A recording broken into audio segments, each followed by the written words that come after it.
This ugly ass nigga getting sturdy on top of a rooftop, and Kizaru looking like, who the fuck invited this lame ass? He realized that's all the damage he gonna get in on this nigga, so he just do the dash. But then we find out Kizaru's favorite Apex legend is Wraith, because he just warps through space and dunks on his ass. Drake trying to comprehend what just happened, but he needed to comprehend the fact that Kizaru has his foot in his face ready to violate him like a fat kid violates cake.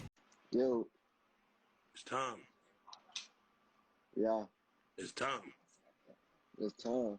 The Straw Hats are on their way to the New World, and they're presented with two ways to get there. One, abandon the Thousand Sunny, cross the Mary Joa, and buy another ship at the other side of the Red Line, which they never gonna do. Niggas just lost to going Mary. And even if they did do that, you gotta be one stupid motherfucker to ask the backdoor bandits for a handout. They would've just got their shit slimed out so fast. So the second option we're left with is to go under the Red Line and make it to the Fishman Island, which also has its many complications, but shit, to these niggas, the more bizarre an adventure is, the more fun. So in order to take our ship 10,000 meters deep into the ocean, we'll need to get that shit coded. And we can do so by going to this nearby island that looks all pretty and all, but that shit had thugs popping out the woodworks like they was announcing free Hellcats. So they all land ashore and they just appreciating the geography, and Hachibi and W Man's like, hey, there's a lot of scammers in this town, but shit, I could plug you in with the best craftsmen I know. Then all of a sudden he gets serious and like, hey, there's some celestial dragons roaming around this bitch. No matter what y'all see, don't press them and let it slide. If you see a nigga get killed, turn a blind eye. Yeah, bruh stopped watching the show after Arlong Park, cause how do we tell him?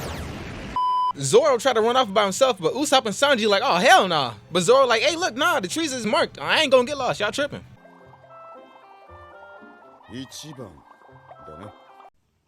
Declined. So the rest of the gang get on these bubble bikes and they start exploring the island until they come across a slave who got a collar around his neck, and that shit start ticking and blow off his mata. Well, I'm capped like shit, his head's still intact. This is One Piece, land where you can get your whole body split in half and somehow still be alive. He ain't lying. We see the first nobles make their guest appearance, but this is not Disney Channel. They ain't getting no claps.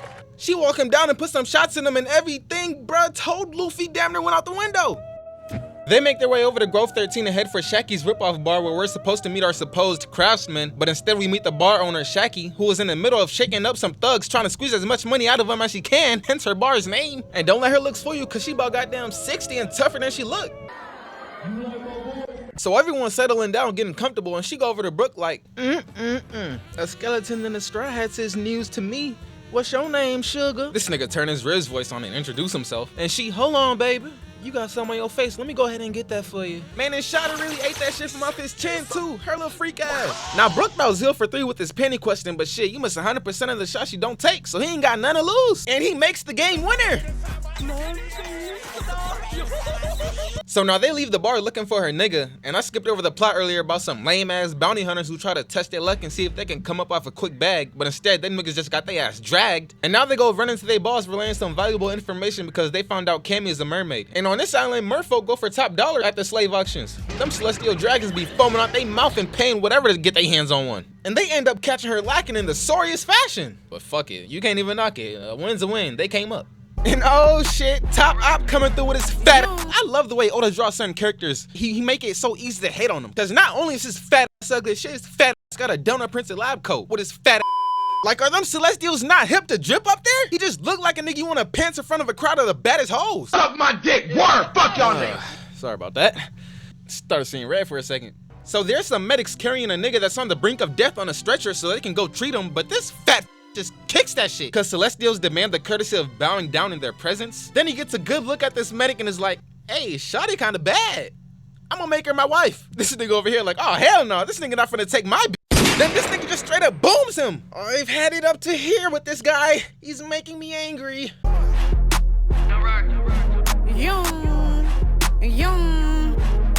Zoro come walking through this bitch with his nuts hanging, sipping that drink. He got these other punk ass new generation niggas in disbelief, and he end up face to face with this walrus, and without even cracking a smirk, he dead ass asks this man if he needs directions. This nigga coming up to you and asking you if you need directions is the real life equivalent to the worst you can say is no. He ain't lying. He tried to shoot him, but Zoro get on demon time in half a nanosecond and dodges all those bullets and was about to send this nigga to the shadow realm, but Bonnie, one of the new generation, spears him and puts on a neck like he actually died, had the ketchup ready and everything, and this walrus thinks he's actually dead, so he just goes on about his day. She over here scolding him like, do you want this to be a Ohara 2.0? Man, that nigga ain't hearing shit she talking about. He walk off with this nigga on his shoulder and take him to the ER. Alright, so Chopper call him hitters and let him know that Cammy just got kidnapped, or murmapped in this case, and Sanji gets the We Got Sanjay at Home to pull up and help with the mission to save Cammy. And the first step is to split up to regroup all the Straw Hats. Alright, Zoro just made it to the hospital with this nigga slumped over his shoulder looking for medical care, and this doctor doing the most trying to figure out if he a slave or not, cause apparently slaves get charged 50% more than regular niggas, and as ironic as it sounds, he ain't with none of that discrimination shit. Beautiful, bruh. So now that he did his good deed for the day, he trying to go back and chill on the ship. But remember, he thinks they docked at Grove 1. Nah, this man Oda's a real life genius. I don't know how he does it. So the auction about to start and Cammy get dropped off. The Celestial Dragon's pulling up. Eustace posted in the corner like a prostitute. Law casually sitting in the crowd and got everybody and they mama paying their lives down to cop this fit. After he just slaps the shit out her ass, he getting ready to equip the collar around her neck. But little did he know he was gonna be a pun for our first look at Conqueror's hockey from no other than shorty nigga who about 6'5", 250, but not in the league. The right hand of the Pirate King, the Dark King. And if you thinking how the hell did he even get back here in the first place, shit. Don't even worry about that, bro. Just. So now the auction start and they bring forth the first motherfucker. His name Byron, and this nigga dressed in the high heels and dressed pitch him off like shit. He's an ex-pirate, clothes dingy as hell, but give him a mop and he'll have your house clean spotless. Give him a microphone and he'll be the next Michael Jackson. Another one. Now the Straw Hats had got word that she was sold to the auction house on Grove 1, so they start pushing their fish riders there like they was running some Hellcats. And Zoro was already on his way there accidentally, and for some reason these hooligans thought that they can take him on, and all this nigga had to do was flex his, I would call it hockey, but shit, who even knows if he even had it at that time? Then these niggas cop a plea like, shit, you looking for a Grove 1? It's right over there, my brother. Let me go ahead and wipe your shoes for you so you can look clean when you pull up.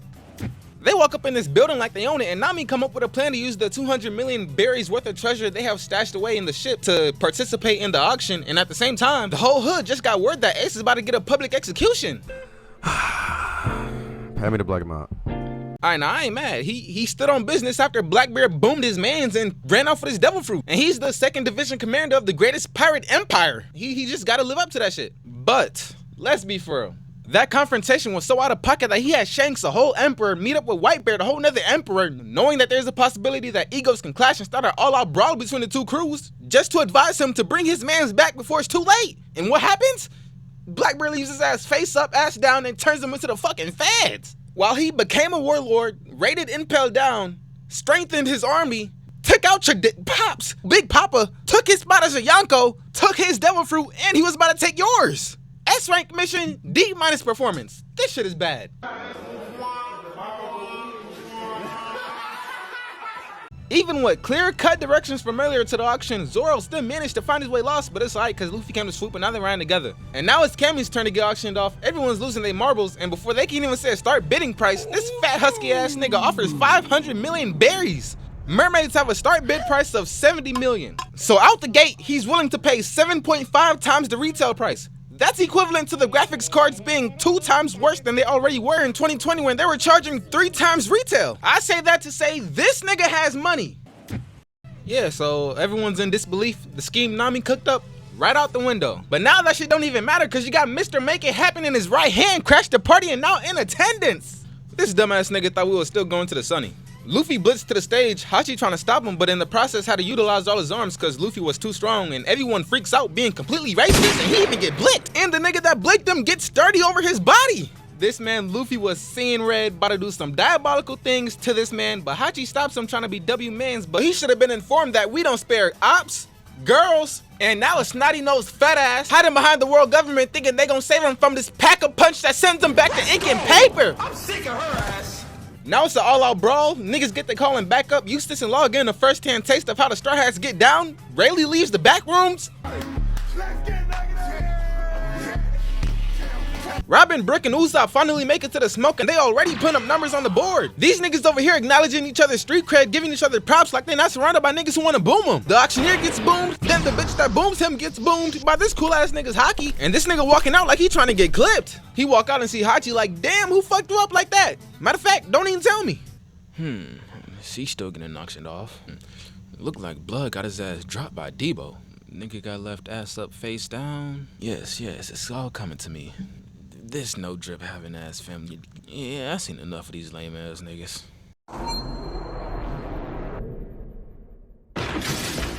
So the guy who got blicked sneaks off into the back rooms and calls Doflamingo, who he finds out is the owner of this establishment, and asks him for assistance, but Dofi basically said, boy, fuck you. Proceeds to flex how good his Mal business is doing and basically quit his own business as the boss without common courtesy and without a 2 weeks notice. Nigga, just like me for real. So these three Gerbers walking out bickering about who's gonna be the one to solo the Marine forces, but they all want the smoke, so we get a look at everyone's powers, and I finally see the hype with this Law nigga. That shit was so clean, he's juggling this nigga's head. Eustace thought this was gonna be his killing event, but Luffy like, get your lame man. Takes the floor and damn near gets kicked out the lobby for friendly fire. The Navy needs to invest into some better agility training courses for their NPC soldiers because these niggas is sorry. Eustace reels in everyone's weapons and timeout. Why are they supplied with these? Who are they knocking off with these guns? Those swords ain't never been stained ever with blood. He turned these non-lethal weapons into a giant arm of mass destruction. Law over there playing my dress up darling except with these niggas' limbs, and yeah, they sweep the floor. So now the crews part ways trying to escape because they're not trying to bang out with an admiral, but before Kid and Law can escape, Kuma pulls up and they ain't with none of that talking. So now Rayleigh and the Straw Hats make it back to the bar, and Rayleigh giving them a beautiful story time about his old pirate days, and Robin asks him about the Will of D, but he just advises her to keep on their own journey and they'll eventually figure it out. Then Usopp takes it upon himself and asks like, shit, is the One Piece even... This shit brings tears to my eyes every time. I'm about to cry. Oh.